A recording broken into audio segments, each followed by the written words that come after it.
Hi folks, it's William with Lodestone, here once again with another quick tip for you. Now today's quick tip is all about Adobe InDesign and then exporting content to a reflowable ePub.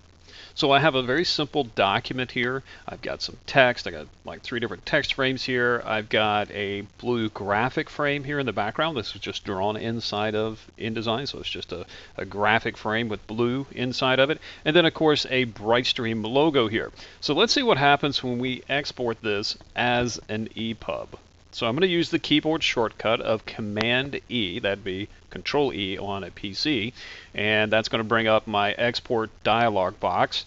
I want to make sure that I'm using the ePub reflowable, and go ahead and save this. I'm going to choose the ePub 3 version, and then everything else I'm going to leave as is. Now it may give me a warning here about the text that I'm using. I'm not going to worry about that. I'm just going to bypass it. And let's see what we get. Well, that's close.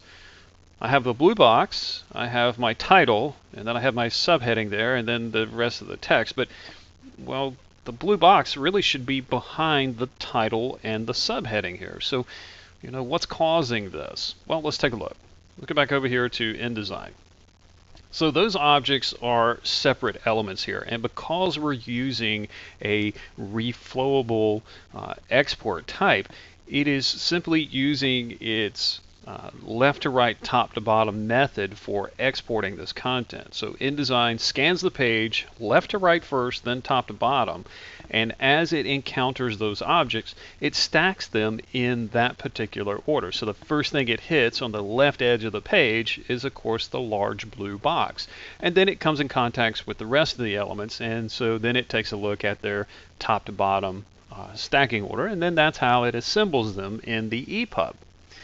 So I really don't want that behavior here. I really want my title and subhead to appear inside the blue container.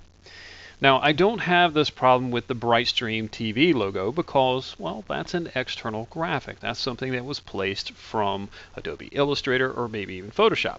So it's one element. When it comes to this heading up here, these are 3 different elements. So what I need to do is change the way InDesign interprets those elements. To do this, I'm simply going to select all 3 of those elements. So I have my title, the subhead, and the blue box background here. And I'm going to group them. But now, grouping them is not enough. Let's see what happens here. Now, they are one element. They are on the left edge of the page, the topmost element. So that should come first, right? Well, let's see what happens. Once again, I'm going to use the export command. I'm not going to make any changes here. I'm going to save it over the original, using all the same options. Well, close. It is on top there, and the text is within the blue field, but as you can see, my text is getting cropped out. So what in the world is going on here? Well, that's just the way InDesign interprets it. So let's see if we can fix that. I'm going to jump back over here into InDesign. So grouping it is not enough. It does see them as being grouped together. They are organized together, but it still sees them as separate objects in some way. So part of them is getting cropped off. So what I want to do is I want to go up to the Object menu, and there's a nice little feature up here that's kind of tucked away. It's called Object Export Options. And so I'm going to open this up, and it has different fields in here, and I'm going to go all the way to the last field here, the ePub and HTML. And then right here, it says preserve appearance from layout, and that's what it's attempting to do. But that blue box is being resized to fit my ePub, whatever my layout is in my ePub, and so it's cropping off part of my text. So I don't want that behavior. So I'm going to change it from the default to rasterize container. Now what this is going to do is rasterize those 3 elements, that group, as a single object. Now it's going to convert it basically into an image.